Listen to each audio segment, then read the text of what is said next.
Hello and welcome. My name is Elhelw. Today we are going to continue talking about cardinality estimation, which we have talked about in the last two videos. To summarize what we talked about, the optimizer uses cardinalities to estimate the cost of different operations in different plans. Cardinality is the number of rows. So in order for the optimizer to get those estimates, it relies on some stored statistics about the data, such as the number of rows in the table, number of distinct values in each column, most common values and their frequencies, and also possibly histograms. We have seen how to use this information to estimate the output cardinality of selection operation, the join operation, as well as the aggregation operation. I will link the previous two videos in the description, so please feel free to watch them if you haven't done so already. Today we are going to talk about one important part of cardinality estimation, and that is cardinality estimation errors. We have seen probably in some of the previous plans over the last two videos where the estimates and the real cardinality or the real number of rows are not the same, or there is a gap between them. We call this the estimation error. Let's look at an example to illustrate. So here is a query that has a join between three tables: employee, department, and location, with some selection filters as well. Doing explain analyze, so as we have said before, this will give us the plan with the estimates as well as actually run the query and give us some real execution numbers. So here we can see that we have two joins, some sequential scans, and so on. Let's look at the number of rows. So we all know the estimation happens from the leaves, and then we propagate the estimates up the query tree. So starting from the leaves, this is the first one, which is the sequential scan on the location table. We can see the estimate here is one row. So the optimizer estimated that this operation is going to produce one row. But when we actually ran the query, the actual number of rows that ended up being produced is 64. So we can see how off the estimate is. There is a huge error between the actual and the estimate. The second leaf, the sequential scan on department, again, the estimate was 970 rows, but the actual was 640. So again, there is a gap here. Maybe not as bad as the gap in the first one, but there is an error nonetheless. The third one on the employee table, again, the estimate is 6,200 something, and the actual number of rows is 10,000. So again, there is about 4,000 error there. So here we can see even the leaf nodes have some estimation error. Now, from those estimates, the optimizer will estimate the cardinality, the join cardinality, right? So if we look at the first join, we'll see that it estimated the output of that to have only 5 rows, but in reality there was 5,000 rows. So there is 3 orders of magnitude of a difference between the estimate and the real cardinality. This gets even worse in the next join. The estimation was 151 rows. The actual is over 2 million rows. So very far from the real cardinality. So let's look at the graphical representation of this tree to make things a little bit easier. So I got this from this website that I put the link here at the bottom. So we can see here the tree representation of this plan. Each node also includes the actual number of rows, which I highlighted here in that yellow rectangle. And then I added the estimated cardinalities for each node. So we can see the difference between the estimate and the actual in each operation in the tree. The ones that I indicated with the yellow or the orange estimate are the ones that are not too far, within an order of magnitude of the real cardinality. The ones that are in dark red, these are the ones that are super far from the real cardinality. We can see that the error starts from the leaf and then it propagates up the tree. So if you start with an error like the sequential scan on the location, for example, this error grows as we go up the tree. So usually if you have a query and you notice that there's some estimation errors, you can usually trace that back to a single node or maybe sometimes multiple nodes, but you can see here that the problem is coming all the way from the leaf.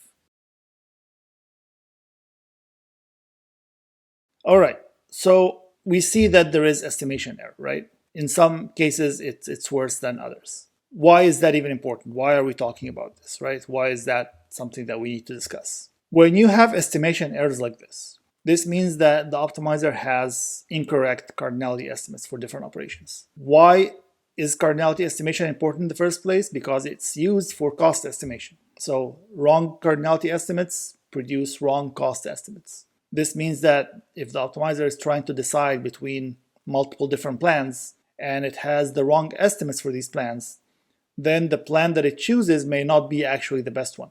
It might think that this is the best one based on the estimates that it has, but once it starts running the query using that plan, this plan may end up being super slow. So wrong estimates may produce the wrong plan, which affects the performance of the query. So that's why we need to make sure that we have good estimates. Let's see an example to illustrate that problem, right?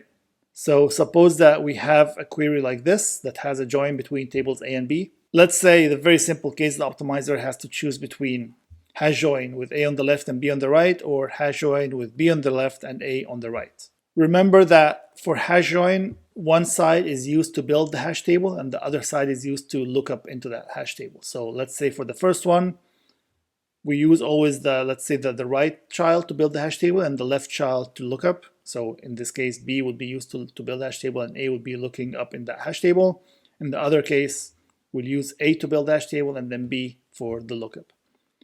Now, suppose that in this particular scenario, the optimizer knows that we have a limited amount of main memory, right? So we want to do something that would allow us to keep things in memory as much as possible. So the estimates that we have, for example, is that A has not 100 rows and B has 5,000 rows. So the optimizer will use that to estimate the cost of the two plans, keeping in mind that memory restriction. So the cost will reflect that, and it will realize that, okay, actually the second plan is better because A is small enough so the whole hash table can fit into memory. So we're going to go with this one. Now, it will choose this plan. It will start executing the query using this plan. Once it starts executing, it will find that the number of rows is actually not what it estimated. The number of rows was very different. It was 200,000 rows coming from the table A and 1,000 rows coming from table B. So once it starts building the hash table from table A, this will easily exceed the amount of memory that it has. So it will end up spilling some of it to disk. It will have to keep reading and writing from disk to bring parts of the hash table into memory when it's doing the lookup. So it becomes a lot of I/O. The query ends up becoming super slow because of that. This is just a simple example. Of course, like as queries get larger, this becomes multiplied. So, okay, now we know that we have estimation errors and we know why they're important. Where do they come from? What are the sources of these estimation errors? Let's dive into these sources one by one and try to figure out how we can mitigate them.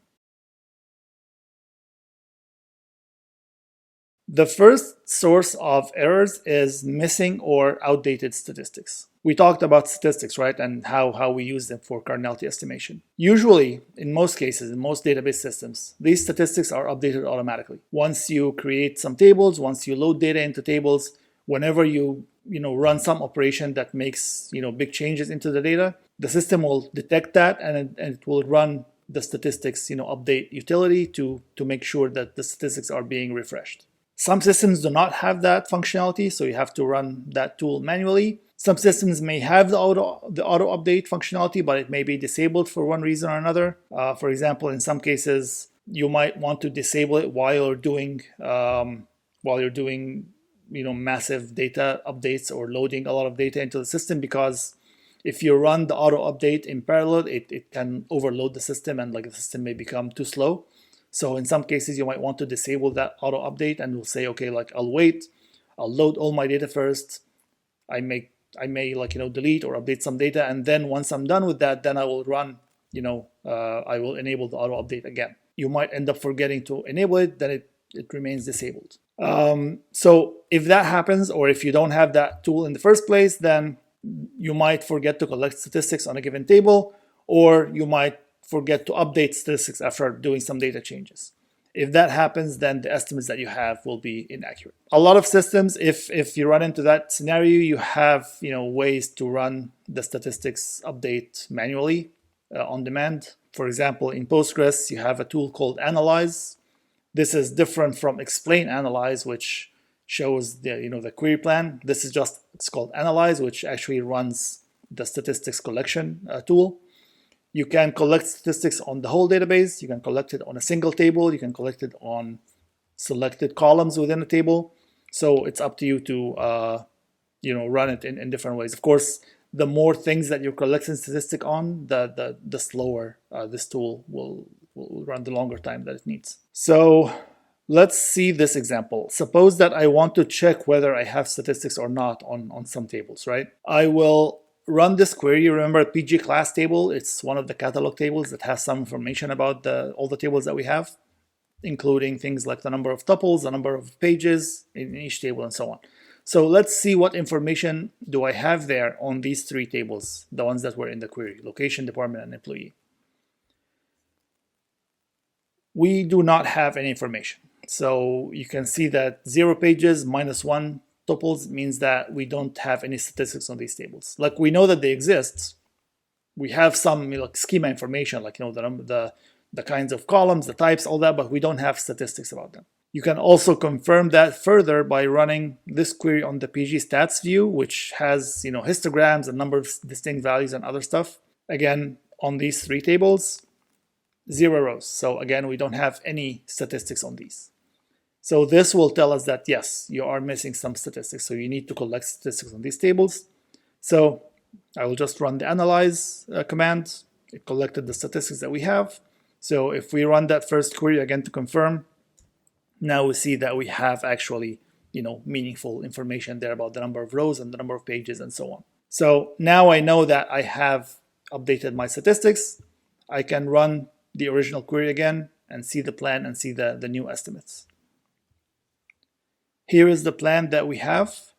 Let's look at the estimates now. So for the department, now the estimate and the actual cardinality is the same, so super accurate. For the location table, it's not as accurate, but it's better than before. It's definitely much closer than we had the last time we ran this explain, but it's still there is still some error there. For the employee table, now it's very accurate, 10,000, 10,000. The joins, this join has some error. Instead of 5,000 something, it's 3,000 something estimate. Again, it's not like an order of magnitude. It's still only like maybe 50% error, so it's not too bad, but it's still an error. Same thing for the top join. Instead of 2 million something, it's 1 million something. It's much better than the previous estimate where we got like 151. So it's much closer to reality, but still there is some error. So yeah, let's look at the plan again. We have the actual and the estimated values. We see that the ones in green are the ones that are super accurate, and then the ones in yellow, these are the ones that still have some error. Again, not as bad as the previous one. And we still see that same error propagation effect, like the error is starting from here and it propagates up the tree. So looking at that, we can tell that the source of the error is most likely coming from that sequential scan on the location table, right? If you're debugging your query, you can tell that this is where you need to look. So what is the error there? Let's dive into the next source of estimation errors, and we'll see what that is about. The next source of errors is data correlation. If you have multiple columns that are correlated, this may introduce some estimation errors. Let's see what that looks like in an example. Suppose we have a customers table, including columns like city and the country where that customer is from. So this is, part of the table, not the full table, but let's say that we also have, the usual statistics, right? So we have the number of rows in the table. We have the number of distinct values in the city column as well as in the country column. Now, suppose that we have a query like this, selecting from customer where city equals Seattle and country equals US. Now, we have two different conditions here. First condition is on the city column, right? Given the information that we have 5 distinct values, so I will assume that the selectivity of this condition by itself is 1 out of 5. Same thing for the second condition, country equals US. Again, we have 4 distinct values in this column, so we're going to say that the selectivity for this filter or for this particular condition is 1 out of 4. Now, we don't know how these two columns are related. At least we don't have anything that captures that. So in the absence of that, the optimizer is going to assume that they are independent, which means that the optimizer will assume that all possible combinations are valid.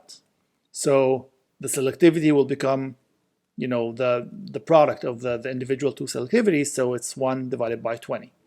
This means that you have 20 possible combinations of cities and countries, right?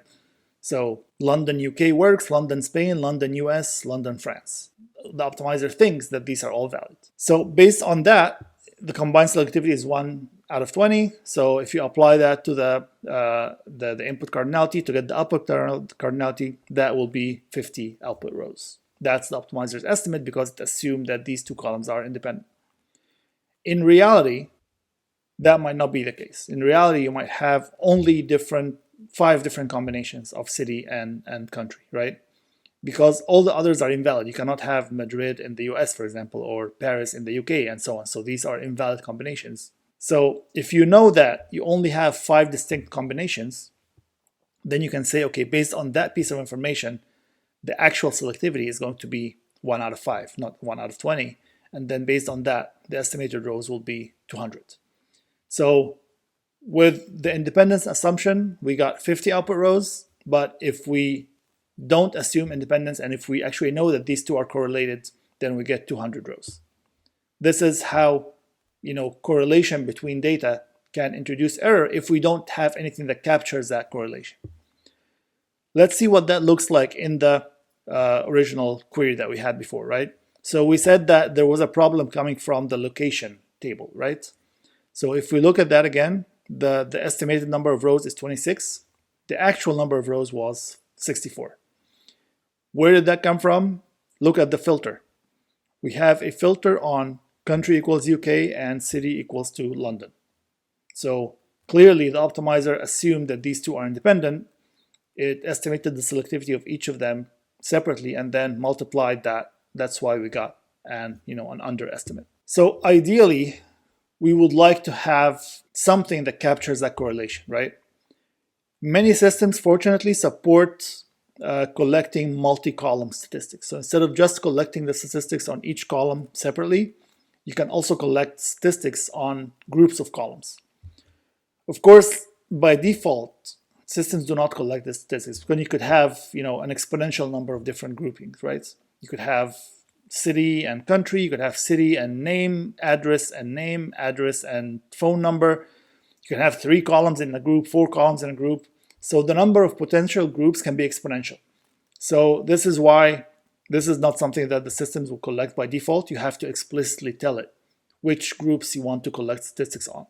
And that's obviously based on, your knowledge as a DBA or as a developer, knowing that these 2 or these 3 columns are correlated, then you would like the system to collect multi-column statistics on these. So how does that look like in Postgres, for example? Of course, it's different between different systems, but if we look at Postgres, you use something called create statistics command. So you specify the columns that you want to create multi-column statistics on. So in this case, for example, I am telling the system that I want to collect statistics on city and country together as a group from the location table. And I just gave it a name, stats location. So this actually does not tell Postgres to collect statistics on these 2 columns.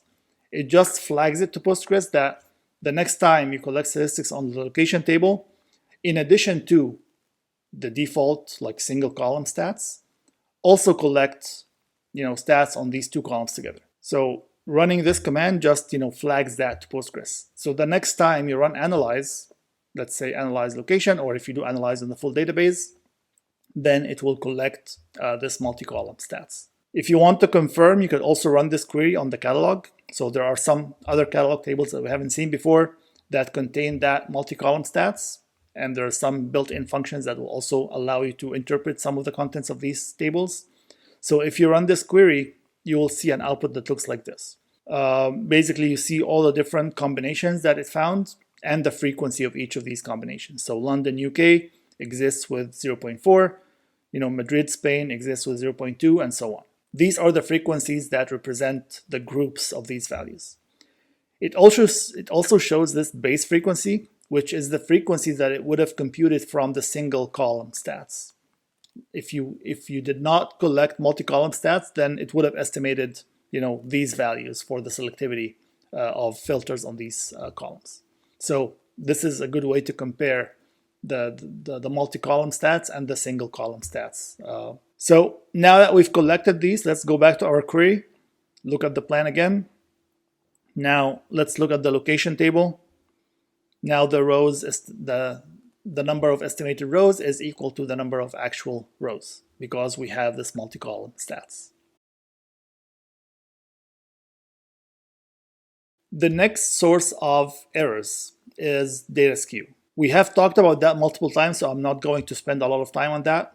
Basically, the idea is the distribution of data can be different in different columns. If you only have the number of distinct values, then the optimizer will assume that the data is uniform. If you have most common values, for example, then that helps with the distribution a little bit. But there is also a uniformity assumption if your query is on one of the values that is not one of the frequent values. If you have a histogram, that helps even more because you get a better idea on the distribution of the data. You still assume uniformity within the buckets, but it's much better than assuming uniformity across the whole table, right? So the more information that you get, the less this uniformity assumption plays into the estimate.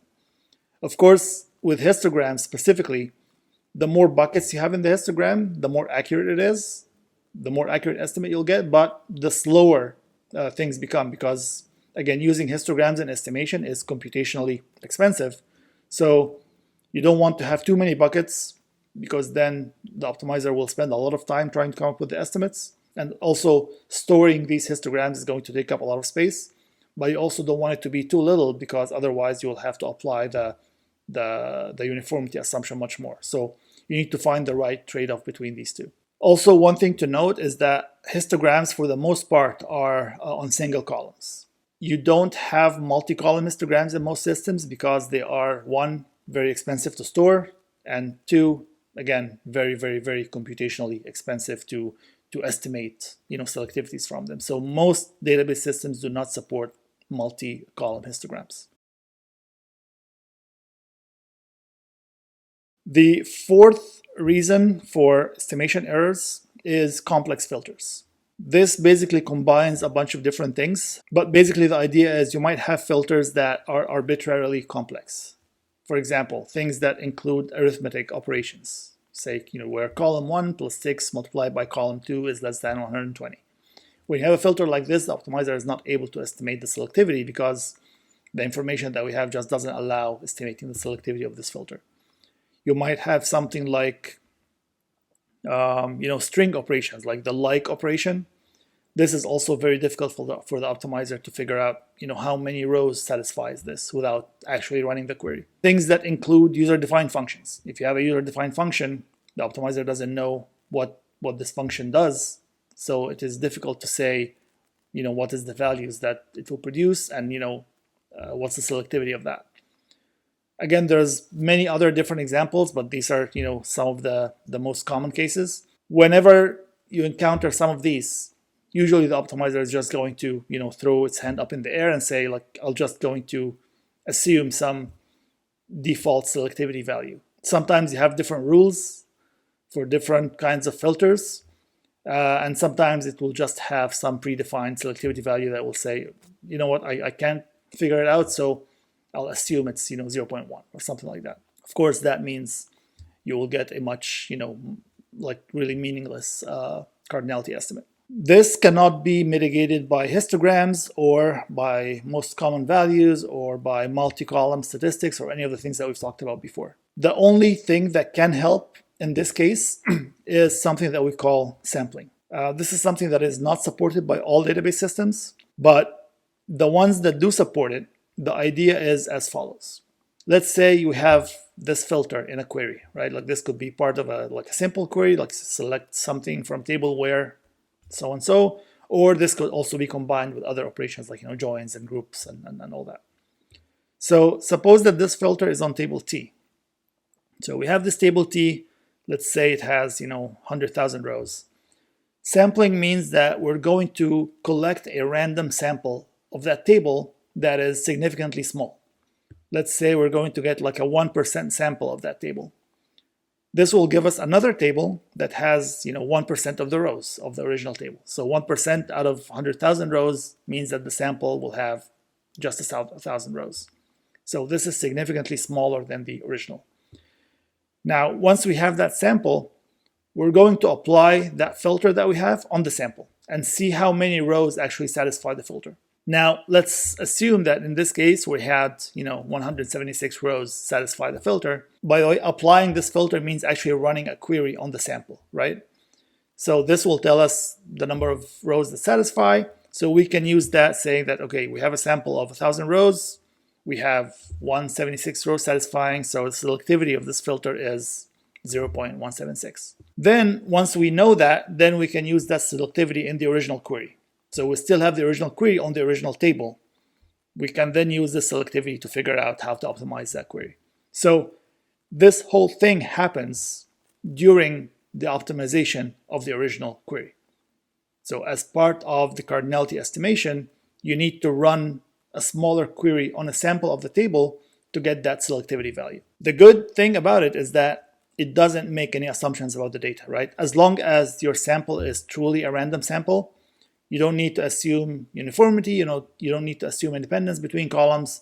You can deal with pretty much any kind of filter because all you're doing really is you're taking that filter, running it on a sample. If that sample is representative of the data, then the selectivity that you get is going to be mostly around the real selectivity. So that's great. The bad news is that, of course, this is slow. Like if you have to run a query during optimizing the original query, that's going to take time. Sure, the sample is small, so that query is going to be relatively fast.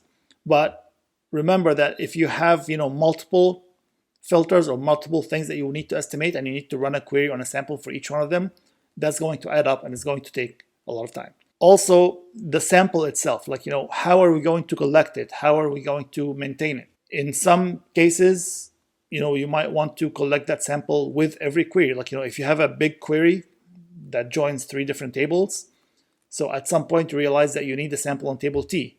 So you might go and collect that sample on the fly, put it in memory, run a smaller query on that sample, get the selectivity of that filter, go back to optimizing the original query. So you're doing all that behind the scenes as part of query optimization, right? Of course, that's a lot of work, and it's going to take a lot of time to actually go and collect that sample. Again, depending on the sample size, depending on the size of the data, depending on how much time you think would have taken it to run the actual query. So this might be okay in some cases. In some other cases, you might say, okay, instead of collecting the sample with each query, I will just maintain the sample in memory and reuse it for multiple queries. But then you get into another problem of, okay, when do I need to update that sample? How do I detect that the data has changed? For example, I need to update my sample. So it comes with different, sets of problems. So that's one drawback, is that, it can be expensive.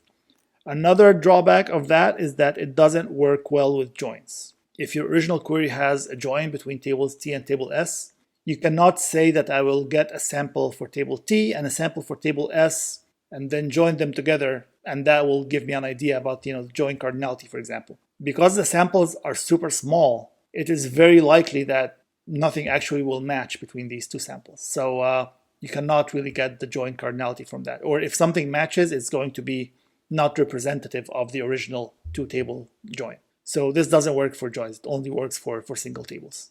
So these are some of the drawbacks. So yeah, we talked about multiple reasons of estimation errors and potential solutions for each of these reasons. So let's try to summarize everything that we've talked about today. So again, for estimation errors, this is something that affects query optimization. Cardinality estimation errors mean cost estimation errors, means that the optimizer may choose a wrong plan. We have seen also that The sources of errors can be missing or outdated statistics. It could be some of the assumptions that the optimizer makes, like the independence assumption when the data is correlated, or the uniformity assumption if the data is not uniform. And also using some complex filters like arithmetic expressions, user-defined functions, string operations like the like operation, and so on. So these are all sources that introduce errors into the estimation process. There are multiple solutions based on each of these scenarios. You could, for example, first thing is that you need to make sure that the statistics that you have is up to date. You might want to collect multi-column statistics if you know that you have some correlation between your columns. You might want to make sure that you have histograms if you don't already. Also, in some cases, if your system supports sampling, that might also be something that you can consider if you know that you have, complex conditions and stuff like that. So there are different solutions, and it's up to each one to figure out which solutions are needed based on knowing what your queries look like and what your data looks like. This should be the last video on cardinality estimation. If you have any questions or if something was not clear, please post it in the comments. I will try to answer any questions that you guys have. If I feel that there is something that requires, creating another video to answer, I will do that. Otherwise, most likely I will answer the questions in the comments. If this video was helpful, please hit the like button, subscribe to the channel if you have not already. And with that, thank you so much for following and for watching, and I will see you in the next video.